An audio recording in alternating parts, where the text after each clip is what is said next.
Salut à tous, ici Frédéric Morel. Bienvenue sur ma chaîne dédiée à la science et aux découvertes scientifiques. Si vous êtes passionné par l'exploration de notre univers et les avancées scientifiques, pensez à vous abonner. Aujourd'hui, on plonge dans un sujet fascinant qui repousse les limites de notre compréhension. Bonjour à Allons-y. tous, aujourd'hui, je vais vous parler d'une mission fascinante qui va marquer l'année. La Chine prévoit d'explorer la face cachée de la Lune, un territoire encore largement inexploré. Dans cette vidéo, je vais vous expliquer les objectifs de cette mission, les technologies utilisées et ce que cela pourrait signifier pour notre compréhension de la Lune et de l'espace en général. Restez avec moi pour découvrir les details de cette aventure lunaire passionnante. Chang'e 4, c'est le nom de la mission que la Chine doit lancer cette année vers la face cachée de la Lune pour y déposer un rover. C'est une réelle percée dans l'exploration lunaire et un pas important pour le pays ainsi que la communauté scientifique mondiale. Parmi la quarantaine de lancements annonces pour 2018, plusieurs attireront notre attention. Le retour en vol du Long March 5. Le plus gros lanceur chinois. Mais, surtout, les deux lancements de la mission chinoise Chang'e 4, dont l'objectif est de déposer sur la face cachée de la Lune un rover du jamais vu. La face cachée de la Lune est d'un très grand intérêt scientifique et y faire rouler un rover devrait permettre un retour très significatif. Cette mission sera réalisée en deux parties, avec un premier lancement en juin et un second dans le courant de l'année. En juin, un satellite de relais de communication de 425 kg s'installera à quelques 60 000 km d'altitude autour de la Lune. La réussite de cette première étape conditionne la suite des opérations. En effet, ce satellite sera utilisé pour relayer les communications entre le rover Chang'e 4 et la Terre mais aussi aider à son atterrissage. Le rover de la mission Chang'e 4 ressemblera à Yutu, celui de la mission Chang'e 3, qui, en décembre 2013, avait atterri sur la Lune. Ce dernier avait été construit en double au cas où l'atterrissage n'aurait pas été un succès. CNSA au sol, le rover étudiera les conditions géologiques propres à ce côté-ci de la Lune.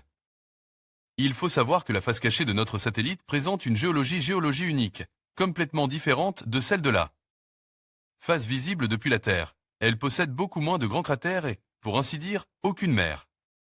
Elle témoignerait par ailleurs d'une activité volcanique relativement récente, pouvant remonter à 100 millions d'années, elle compte aussi bien plus de cratères d'impact que la face visible, certains sont très jeunes. Le saviez-vous? Initialement, explorer la face cachée de la Lune n'était pas prévu dans le programme de la Chine. En fait, la mission Chang'e 4 était initialement destinée à remplacer la précédente, Chang'e 3, dont l'objectif était de déposer à la surface de la Lune le rover Yutu, lapin de jade, au cas où cette dernière aurait échoué.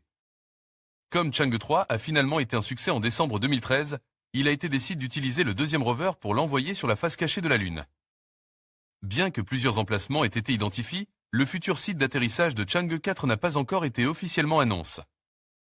Tester un écosystème sur la Lune. Le rover devrait vérifier si des plantes sont susceptibles d'être cultivées sur la Lune. Pour cela, il embarquera un conteneur rempli de graines, mais aussi des insectes.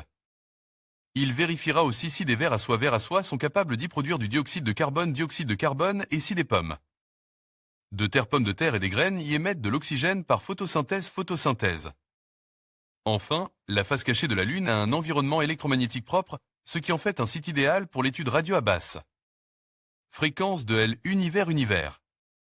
Le rover pourrait donc embarquer un radiotélescope dont les observations ne seraient pas perturbées par les signaux radio artificielle terrestre et l'ionosphère de notre planète. Le professeur des astrophysiques Enno Falk, de l'université Radboud, Pays-Bas, a récemment déclaré au Guardian qu'il était en pourparlers avec les Chinois afin que son radiotélescope soit embarqué sur le rover. L'hélium 3 sera-t-il l'énergie du futur? Cette mission est également d'un très grand intérêt économique. Il faut savoir que les échantillons ramenés lors des missions Apollo ont démontré que le sol de notre satellite naturel est parsemé des hélium et hélium 3.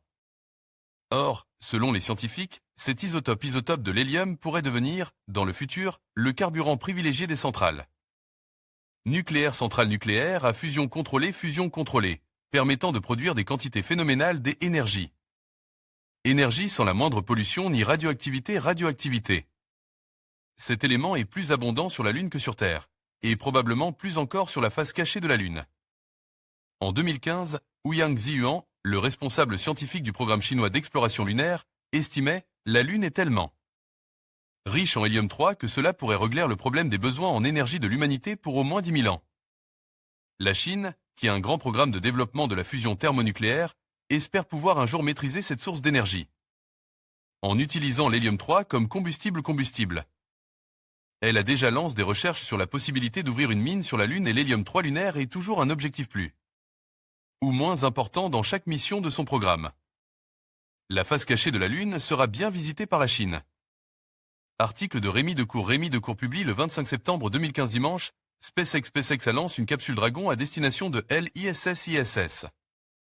Cette 10e mission de ravitaillement était aussi le premier lancement depuis le mythique pas de tir 39 à d'où ont décollé des missions Apollo, des navettes spatiales et d'où partiront, à partir de mi-2018, des astronautes à bord du Crew Dragon. L'étage principal du Falcon 9 est revenu sans encombre se poser sur la terre ferme. Thomas Pesquet, lui, se prépare à récupérer la capsule. En juillet 2015, de retour d'un salon du Bourget-Marc par le contrat spatial du siècle pour Airbus Défense Andan, Space qui construira les 900 satellites de OneWeb, nous nous interrogions sur les ambitions lunaires de la Chine.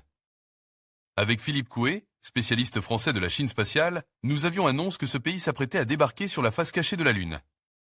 Zhu Yongliao, un des responsables des programmes lunaires à l'Académie des sciences chinoises, avait alors confirmé que la prochaine mission lunaire irait effectivement s'y poser avec un rover d'ici la fin de cette décennie. En cas de succès, la Chine deviendrait alors le premier pays à réaliser cet exploit. Cette mission serait réalisée par Chang'e 4, une sonde devant rééditer l'exploit de Chang'e 3 qui a réussi à poser un rover en décembre 2013 sur le code visible de la Lune. Chang'e 4 devrait être adapté à sa nouvelle mission et embarquer une charge utile plus importante lui permettant d'étudier la géologie du sol et, très certainement, d'observer l'univers. Pour cette mission, il sera nécessaire d'envoyer un satellite autour de la Lune pour relayer les données de Chang'e 4 depuis son site d'atterrissage. Le projet de l'International Lunar Observatory, ILO, prévoit d'installer un télescope radio autonome sur la Lune. Cet organisme a pu utiliser, en collaboration avec l'agence spatiale chinoise, le télescope ultraviolet à bord du rover Yutu de la mission Chang'e 3. ILO, un télescope sur la face cachée de la Lune? Comme le souligne Zhu Yongliao, la face cachée de la Lune a un environnement électromagnétique propre, ce qui en fait un site idéal pour l'étude radio à basse fréquence de l'univers. L'idée de la NASA et l'ESA serait d'implanter un radiotélescope autonome à basse fréquence capable d'observer l'univers de 10 à 10 MHz de façon plus claire que depuis la Terre. Cet intérêt pour l'observation du ciel depuis la Lune laisse à penser que la Chine étudiait certainement cette possibilité. Cela se produira peut-être avant l'envoi des premières missions habitées d'exploration, mais pas avant le retour d'échantillons de la face visible, prévue avec Chang'e 5. Le site d'atterrissage de l'appareil de la mission Chang'e 3, décembre 2013. CNSA, si nous pouvions installer un spectrographe fonctionnant dans ces longueurs d'onde, nous comblerions alors un vide, conclut Yongliao. En effet, ces fréquences basses sont inaudibles depuis la Terre, noyées dans le trafic radio généré par l'activité humaine et perturbent par l'ionosphère terrestre. D'un point de vue scientifique, l'observation dans ces longueurs d'onde aiderait les astronomes à mieux comprendre la période dite des égis sombres et sa transition vers l'époque de rayonisation du milieu interstellaire qui a conduit à la formation des premiers objets lumineux. Les astronomes seront également bien mieux armés pour sonder une multitude des exoplanètes. L'interaction des particules chargées telles que des électrons avec le champ magnétique de ces planètes devrait ainsi générer des ondes radio de basse fréquence et renseigner les astronomes sur la structure et la composition interne des objets observés. En conclusion, l'exploration de la face cachée de la Lune par la Chine représente une avancée majeure dans la recherche spatiale. Cette mission, prévue pour cette année, témoigne de l'engagement de la Chine à repousser les limites de notre compréhension de l'univers. En découvrant cette partie mystérieuse de notre satellite naturel, nous pourrions obtenir des informations précieuses sur son histoire et son évolution. Restez à l'écoute pour suivre les développements de cette aventure fascinante qui pourrait redéfinir notre vision de la Lune et de l'espace.